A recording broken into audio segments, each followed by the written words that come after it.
සජිත් ඒ පාරක් ආණ්ඩුවේ සායම හදනකොට යම් යවයි. ප්‍රමිතීන් අනුගමනය කරන්නට ඕන. පාරවල් හදන්න ඕනේ ආපහු ඒවා කැඩිලා නැවතත් වරක් තවත් මහා විශාල ධනස්කන්ධයක් යොදවලා නැවත මේ පාරවල් හැදීම නෙවෙයි. හදන එක හැදෙන්නට ඕන යම්කිසි දීර්ඝ කාලයකට ප්‍රදේශයේ ජනතාවගේ ප්‍රයෝජනෙ උදෙසා. ඉතින් ඇත්ත වශයෙන්ම මහා ඇස්බැඳුමක් කරේ. ඓතිහාසික රැවටිල්ලක් කරේ. ඒ ඓතිහාසික රැවටිල්ල තුළ අද මේ රටේ ජනතාව දුක් විඳිනවා. ආහස උසට බඩු මිල ගිහිල්ලා 133කින් අඩු කරනවා කියපු විදුලි බිල දැන් මේගොල්ලෝ වැඩි කරන්න යනවා.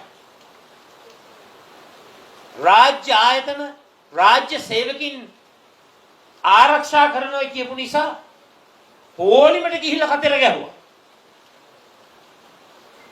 අද රාජ්‍ය ආයතන සමහරක් ඈවල කරලා රාජ්‍ය සේවකයන්ව ගෙදර යවනවා. රාජ්‍ය සේවකයන්ගේ රැකියා සුරක්ෂිත භාවය මෙයයි තහවුරු කරලා නැහැ. කියන දෙයක් කියන්නේත් බොරු,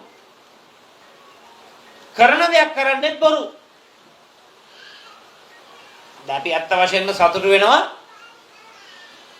මේ කුඩු ව්‍යාපාර වලට විරුද්ධව කුඩු කාර්යවලට විරුද්ධව ක්‍රියාත්මක කරන ක්‍රියාවලිය පිළිබඳව අපි සතුටු වෙනවා. හැබැයි රජයේ කවුරුත් කට ඇරලා කියන්නේ නැහනේ කොහොමද රතුරු ලේබල් ගහපු කන්ටේනර් 323ක් එළියට දැම්මේ කියලා. ඒව ගැන කතා නැහැ. ඒව ගැන විභාග නැහැ. ඒතර දැන් මේ අහුවෙන කුඩු කන්ටේනර්, අයිස් කන්ටේනර් අර රතු ලේබල් ගහපු 323ට අඩංගු වෙලා තිබුණු කන්ටේනර්. ඔය වගේ කන්ටේනර් කීයක් නිදහස් කරාද? කීයක කුඩු තිබුණාද? කීයක අයිස් තිබුණාද? කීයක වෙනත් අවදානම් සහිත බහන්න තිබුණාද? ඒව ගැන කතා නැහැ. ඒව ගැන ජනතාවගේ ප්‍රශ්න වලට උත්තර